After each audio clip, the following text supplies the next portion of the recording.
पुण्यश्लोक अहिल्यादेवी होलकर की 300वीं जयंती के अवसर पर महाराष्ट्र जल संसाधन विभाग की ओर से 25 से 29 अप्रैल 2026 के दौरान गोदा से नर्मदा जल कलश यात्रा का आयोजन किया गया है। इस यात्रा की विस्तृत जानकारी साझा करते हुए मंत्री राधाकृष्ण विखे पाटिल ने छत्रपति संभाजीनगर में मीडिया से बातचीत की और बताया कि यात्राओं का उद्घाटन मुख्यमंत्री देवेंद्र फडणवीस व उप मुख्यमंत्री एकनाथ शिंदे के हाथों होगा। आगे पाटिल ने गणेश कारखाना, मनोज जरांगे पाटिल का विवादित बयान, एनसीपी एकत्रीकरण, विधायक संजय गायकवाड़ के शिवाजी कौन थे किताब पर बयान जैसे मामलों पर अपनी स्पष्ट प्रतिक्रिया व्यक्त की।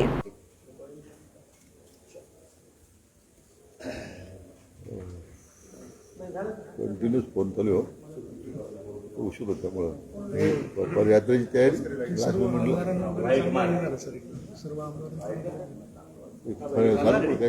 फोटो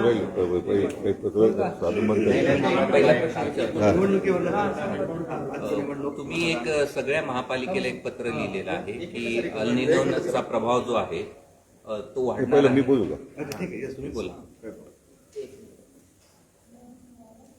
दिनांक 25 तारखेपासून अहिल्यादेवींच्या पुण्यश्लोक अहिल्यादेवींच्या त्रिशताब्दीच्या निमित्तानं जलसंपदा विभागाच्या वतीने गोदा ते नर्मदा या जलयात्रेचं आयोजन करण्यात आलेलं आहे।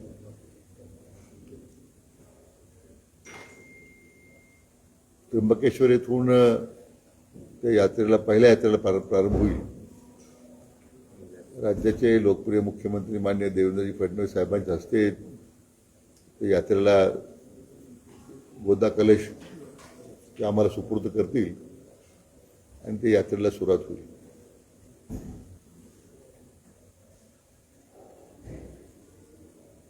दुसरी यात्रा त्याचवेळी चौंडीहून निघेल। त्या चौंडीच्या पवित्र धरतीची माती घेऊन त्या यात्रेचा शुभारंभ राज्याचे उपमुख्यमंत्री माननीय एकनाथ शिंदे साहेब करतील। कार्यक्रमाच्या अध्यक्षस्थानी विधान परिषदेचे सभापती राम शिंदे असतील। त्र्यंबकेश्वरला गुरुमाऊली आहेत, परमपूज्य गुरुमाऊली त्या अध्यक्ष असतील आणि यशवंतराव होळकर तृतीय कुमार यशवंतराव होळकर त्या ठिकाणी प्रमुख पाहुणे म्हणून राहतात। त्या दोन्ही यात्रा एकत्रपणे 26 तारखेला संध्याकाळी शिर्डीमध्ये येतील आणि मग शिर्डीमध्ये महाराष्ट्रातील 30 नद्यांचं पाणी आपण एकत्र त्या ठिकाणी आपण ज्या 30 नद्यांचे कलश ते शिर्डीमध्ये येऊन त्या ठिकाणी मग एकत्र पुढं 27 तारखेला यात्रा सुरू होईल आणि 27 तारखेला मग ती गंगापूर वैजापूर मार्गे संभाजीनगरहून ती भृष्णेश्वरला मुक्कामाला जाईल। 28 तारखेला ही यात्रा भृष्णेश्वरून सकाळी निघून कन्नड मार्गे चाळीसगावहून धुळ्याला मुक्कामाला जाईल आणि 29 तारखेला धुळ्याहून निघून ती दुपारनंतर संध्याकाळी आपण माहेश्वरला समारोपाचा कार्यक्रम ठेवलेला आहे। यामध्ये आमचा हाच प्रयत्न आहे की पुण्यश्लोक अहिल्यादेवींच्या कार्यकर्तृत्वाचं त्या ठिकाणी माहिती व्हावी। तर खरं म्हणजे ते अतिशय दूरदर्शी आणि उत्तम प्रशासक आणि विशेष करून पाणी संवर्धनामध्ये त्यांनी फार मोठं योगदान दिलं। म्हणजे जुने बारे असतील, गावतळे असतील, ते दुरुस्त करणं, अनेक मंदिरांची जी पडझड झाली त्या मंदिरांचा उद्धार त्यांच्या हस्ते झाला